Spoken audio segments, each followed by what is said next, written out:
It was very exciting to look out the window this morning and see a clear blue sky and not have it look like an apocalyptic storm off in the distance is heading our way. Not that that always means that it's going to be awful here, but it's a little off-putting sometimes. Sometimes, even if there's a very clear sky, it also is going to be awful here. Right. But it is, no, it's really nice, and I hope I'm not jinxing the whole thing, but it's nice out. It's not windy. It's a little chilly, but I feel like if you're out there and the sun's shining and it's not windy, then you're good. Mm-hmm. Like, it feels good. I don't feel like I'm conditioned now where it doesn't feel cold to me unless it's windy. So, Mm-hmm. how you doing, Sean?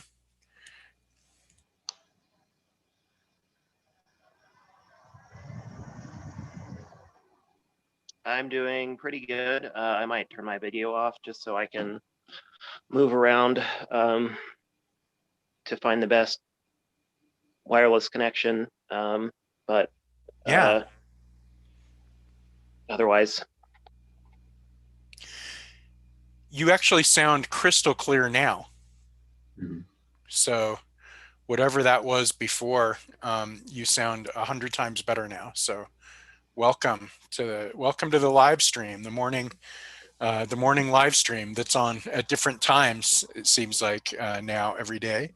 But anyway, I'll before we get started, I'll just do the routine housekeeping. This is Solidarity House Cooperative's morning show, the Solidarity House morning show, and we are also, you can find all of our podcasts, including some with morning shows on them, and then a bunch of other stuff that we do. You can find that at patreon.com/solidarityhouse. You can also find us on Podbean and Spotify and Apple podcasts. You can just go to Google and Google Solidarity House Cooperative. We're also on Twitter at House Solidarity and on Facebook at Solidarity House. And we're easy to find, I guess. So a couple of weeks ago, we did a Marxism in 20 minutes presentation, which you can still find. You can find it on our YouTube channel, Solidarity House Cooperative. You can also find it if you're on the Facebook page. You can just scroll down and you can find it. It's called Marxism in 20 Minutes. It had a PowerPoint, and we had a lot of watchers and listeners and people who had asked questions before. And then Derek had some questions that he wanted us to consider today. And so that's what we're doing. And so today is just going to be about a 30-minute Marxism Q&A based on those questions. And then if you have questions, if those of you watching or listening have questions and you want to type them in the Facebook comments, you would go to our Facebook page where this is live streaming, and you can just type questions in the comment section. That's what you would do. So that was my very crisp and professional explanation of what we're doing today. So anyway, we've talked about this yesterday too, as sort of a preliminary, and I've been thinking a lot about it, but I thought that we would have Derek kind of lead the discussion with the questions or whatever variant of those questions that you might have, Derek. So why don't you just go ahead and take the reins? All right, thank you. Yeah. I wanted to gear these questions to someone who might be learning about this sort of thing for the first time, which I'm sure was the whole purpose of the Marxism in 20 minutes in the first place. The first thing I wanted to talk about was the word materialism or materialist, because I feel like the way we use that word colloquially might be a generator of confusion with people. I feel like many people who are getting into socialist thought for the first time might associate the word materialist with like the capitalist class, the bourgeoisie. After all, they're the ones who are valuing wealth accumulation over the welfare of humanity. So aren't they the materialists? I think we like we think of it as like a synonym with consumerist or greedy. So how does it make sense to say that Marxists who ultimately want to abolish class hierarchy are materialists?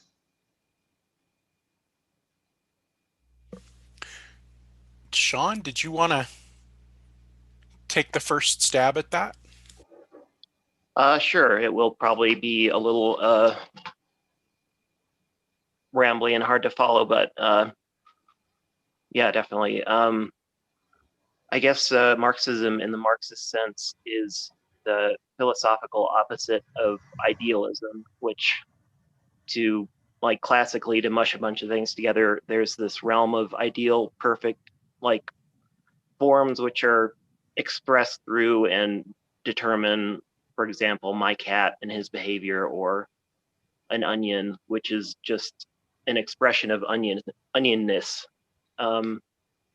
Materialism says that my cat doesn't exist in relation to like transhistorical idea of a cat, to catness, but to the historical development of cat biology, the historical development of my cat in particular, his environment, and ultimately all of or a lot of natural history. And those are all like contingent, constantly changing things, and they butt up against each other in different complex ways. And materialism says that's what makes him what he is and constrains and influences his behavior. And it's not just some timeless rational ideal of cathood that's merely unfolding or whatever. Okay, so to say you're a materialist in the Marxist sense would have more to do with like you're taking into account the material, like the actual environmental or like the goods and services you have access to as one of the main focuses, like the main determinants of your quality of life. Right. Marx says it is not consciousness that determines life. It is life that determines consciousness. And what he was saying was that actual existing material relations, the actual existing stuff around us kind of comes first when we analyze things, when we analyze history, when we analyze politics. And the ideas tend to follow from the material arrangements and material realities. Idealists, like Sean describes, they kind of, it's kind of upside down to them. They sort of think that ideas come first, and that these perfect forms of things that exist in some sort of ideal realm, it could be the spirit realm, for example, that's sort of prior to material arrangements, if that's helpful. Marxists believe that for political reasons. Idealism tends to be very conservatizing. Would you agree, Sean, that idealism tends to favor, I think, more conservative worldviews, maybe because of its idea of permanence or whatever?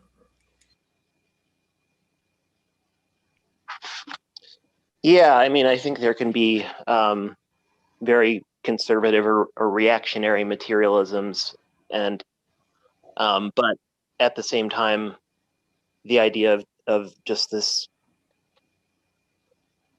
historic ideals that don't change over time, that we have no influence on and can have no influence on as like material beings, definitely like leads you to treat things as some things as unquestionable or eternal.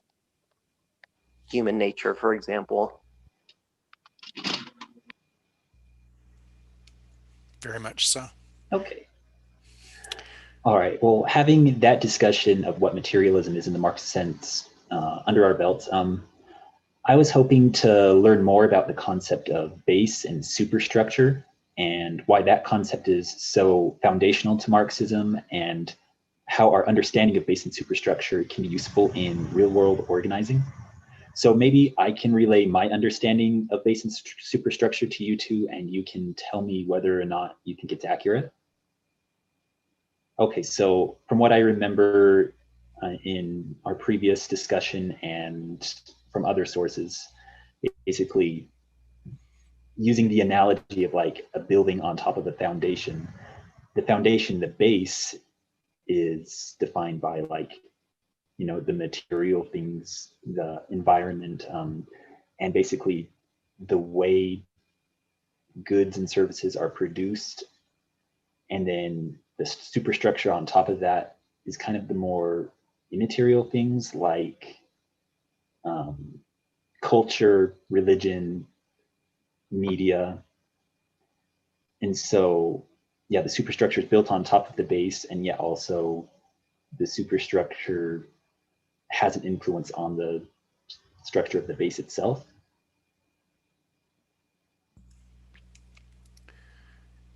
That's a pretty solid description, I think, of the very, very basic part of that discussion.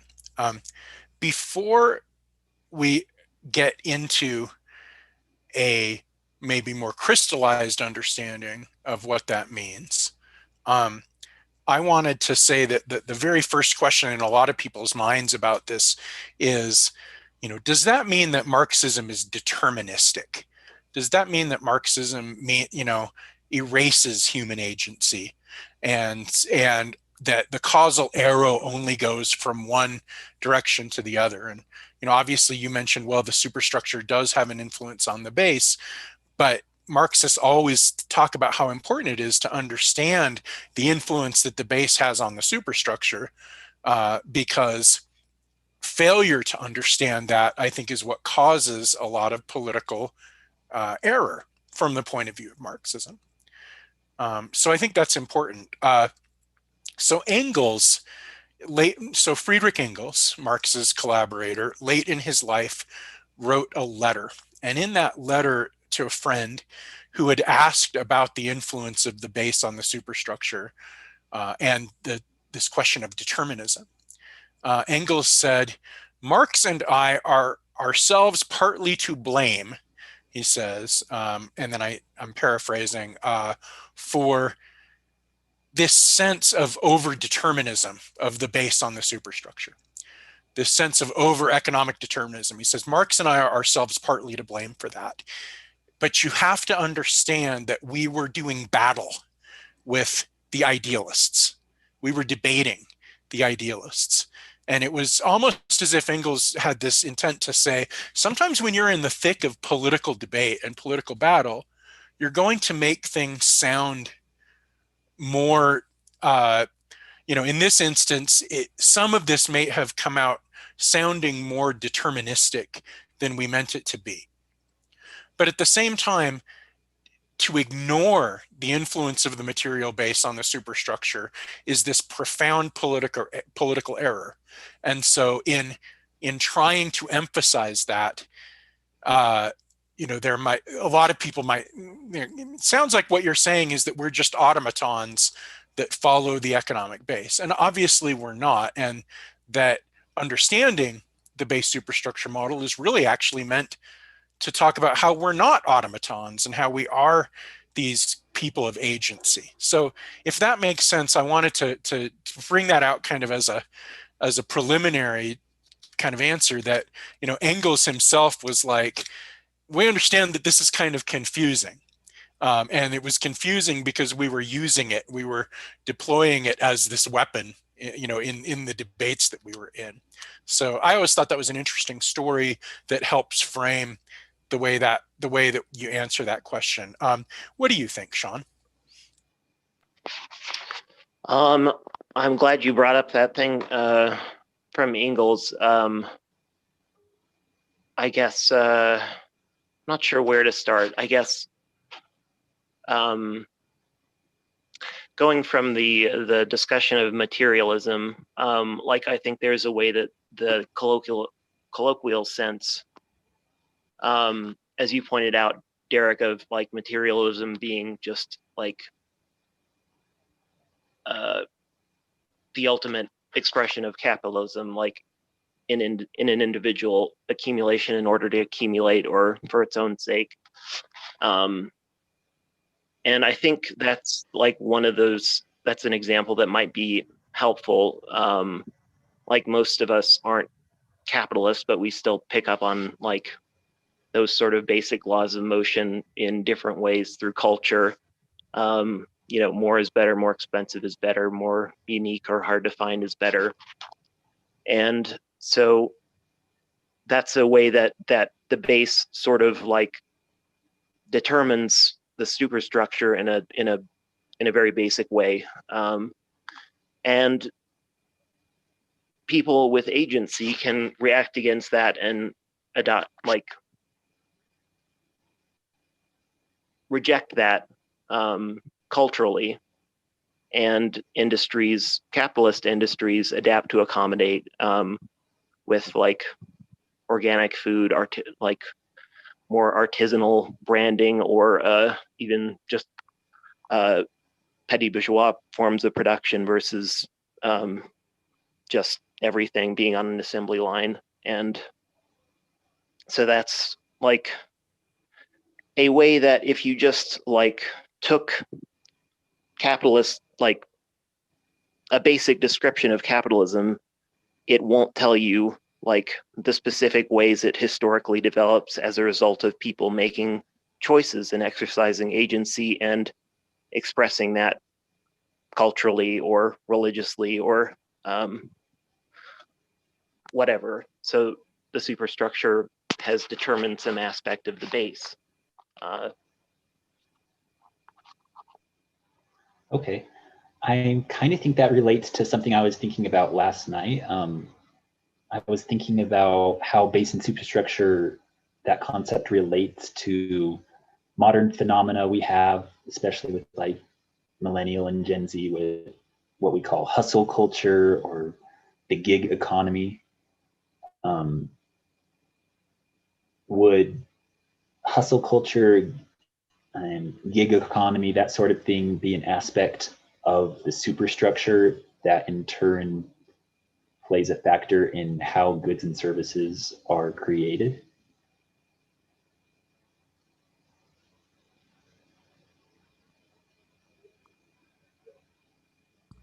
I mean, I would think yes, but I was waiting to hear what Sean had to say. Oh yeah, no, that seems sort of similar to what I was getting at. That like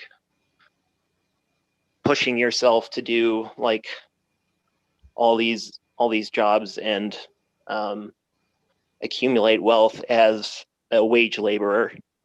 Like you're probably not going to accumulate enough capital that way to like actually make it function as capital and invest in like production, but you are going to do a lot of exploitative work for your boss because you think that's like the way to get ahead. And there will be an ideology built around that. So what Marx has to say about ideology in the German ideology and in some other works, which we should probably post at some point. We should probably post some works too on a lot of these questions. But so not only does the superstructure include workers signing on to the gig economy and being part of the gig economy, or part of the hustle economy, or whatever you want to call it, but it also includes all of the ideological institutions built around it. So suddenly there will be books that are published, and the publishing industry then gets involved in the production of ideology around the desirability of the gig economy, and books like How to Succeed and workshops on how to succeed in the gig economy, that all serve to reify and build support for, ideological support for, that particular manifestation of production and distribution. Okay.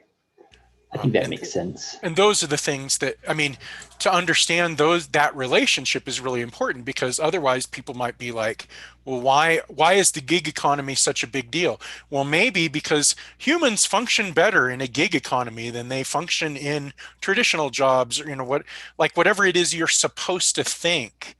And whatever it is that, the capitalist system sort of wants people to think, to make it function as better in terms of the generation of profit. And so so that's so it tends to, those institutions tend to reinforce those material arrangements.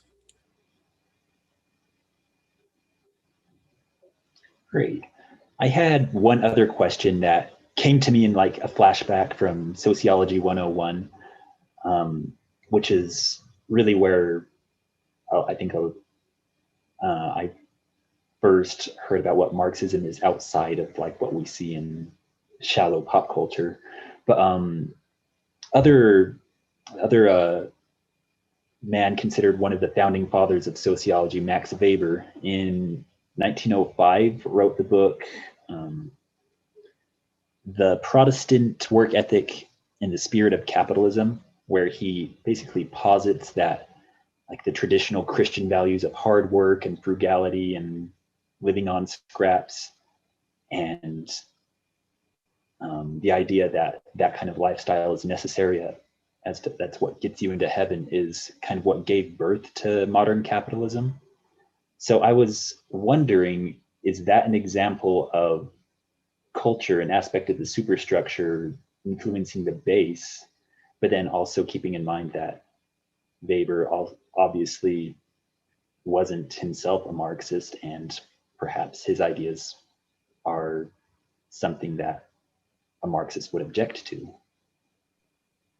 I guess I don't have much familiarity with Weber, or I think I forgot most of the stuff I learned about the Protestant work ethic. So in general, I would say that that's maybe an idealist understanding of how the superstructure influences the base. It's like the slave trade gave rise to modern capitalism, or something like that, as a like material explanation for what gave capitalism the impetus. And Weber would say it was this, like, it was the Reformation or something in the realm of ideas. I don't know, Matt, you probably have thoughts about this as well. My memory and familiarity with Weber's work is probably less than either of yours. What I do know about the history of sociology is that Weber and Veblen and other sociologists really only were able to do their work because of the questions that Marx and Engels opened up. And that in many ways, Marx is as responsible as any thinker for the rise of sociology itself, because you're talking about studying collective entities, and Marx and Engels had such a prominent role in developing that concept. And absolutely, I think Weber simultaneously seemed to recognize that the Protestant work ethic rose in tandem with, or complementary to, the rise of capitalism, and that Marx and Engels would draw very different conclusions about, sort of how that happened and when it happened, and which is logically prior and most politically useful in prioritizing one over the other. And I think that's, to me, I don't know that it's really important so much,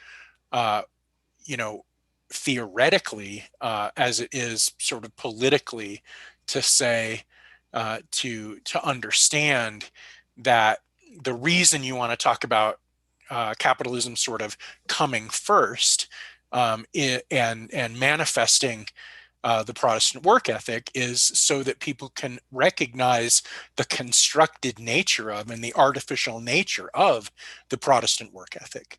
Because otherwise it's like, well, why are we behaving this way? Why are we doing it this way? Well, it's because the Protestant work ethic is in some way eternal to our being, versus, well, why are we doing it this way? Why do we behave this way? Why do we set up society this way? Well, because this profit-based economic system wants us to, but we could do it differently. And so I think, again, that it goes back to, well, why would you emphasize that? But I think that, I mean, Weber seems pretty progressive to me. A lot of these sociologists seem pretty progressive to me. I don't know that they would, that they love capitalism, but I think that in their trying to explain it, they might emphasize different temporal priority or logical priority, I guess. But I know that you had questions too about some other types of historical examples of base and superstructure, influencing each other. And so I think that the question of Protestantism and the question of religion itself is so central to those examples. I think that it's a really, really fertile place to look for relationships between base and superstructure. Another example that I think we talked about in the 20-minute presentation was the rise of Latin American Protestantism that accompanied the rise of a Latin American middle class or perceived middle class, and the sort of triumph of capitalism in some parts of Latin America. And that as capitalism and a rising middle class happened, so did the conversion of some parts of population from Catholicism to Protestantism. And that Protestantism is a more individualistic interpretation of Christianity. So that's another example of how some of those concrete historical examples might read.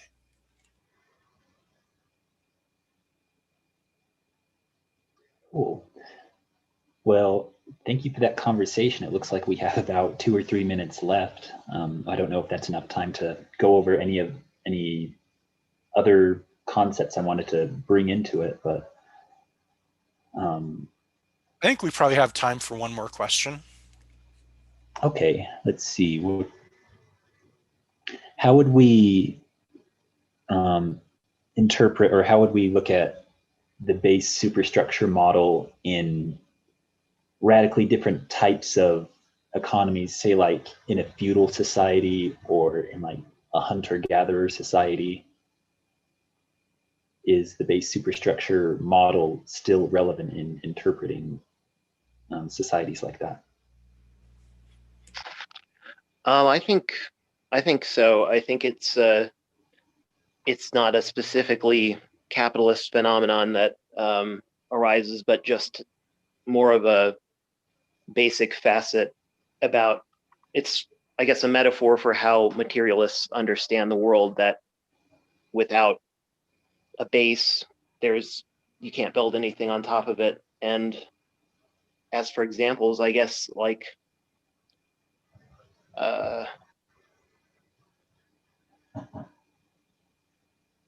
was thinking like Confucianism in dynastic China being sort of a perfect expression of like imperial priorities and but also lots of like folk interpretations or folk religions or things that they have to account for, because people are not all yeah, I don't know, I lost my train of thought there, but I'll take it, because I think you're on a roll. I was going to say the divine right of kings and other aspects of feudalistic ideology obviously all served.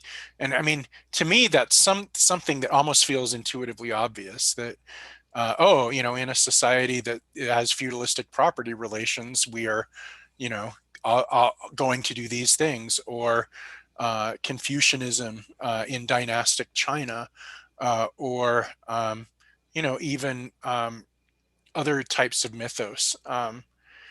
But the rise of law enforcement to protect and enforce various property relations, and that the enclosures of the commons in from between the 17th and the 19th centuries in England coincided with the rise of a particular type of policing and sheriffing that went. And so when people talk about cop behavior, historically that's tied into the rise of the transition from communistic to feudalistic to capitalistic and private ownership and property relations and all of those things as well.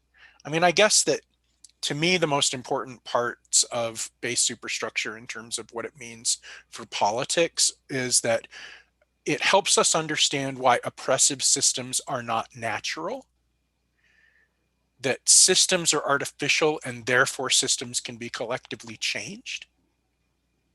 And I think also that I don't think that that model takes away people's freedom and agency, but that actually understanding that model reveals the potential for people's agency, and in particular for collective agency and collective action. So that's where I would, I guess that's where I would kind of wrap it up. But was there anything that you felt like you wanted to make sure you got out in the discussion today, Sean? Oh, no, that pretty much covers it. And yeah, absolutely. That seems like a good note to end on. And I Well, think great. I really appreciated this conversation. It's been very helpful. Well, it sounds like we'll have to do it again as people have additional questions. And I know that people are asking some questions as well, to us in our various media channels. And so I think we'll have to throw another one of these together, and who knows, it could become a regular feature if people find what we have to say helpful. And we will also continue to put links out for people to read as well. And we would love to just keep talking about these things. And if people want to bring in other facets and other aspects, then we're open to that as well. So thanks, Derek. Thanks, Sean. We will go ahead and sign off until next time. All right. We'll see you later.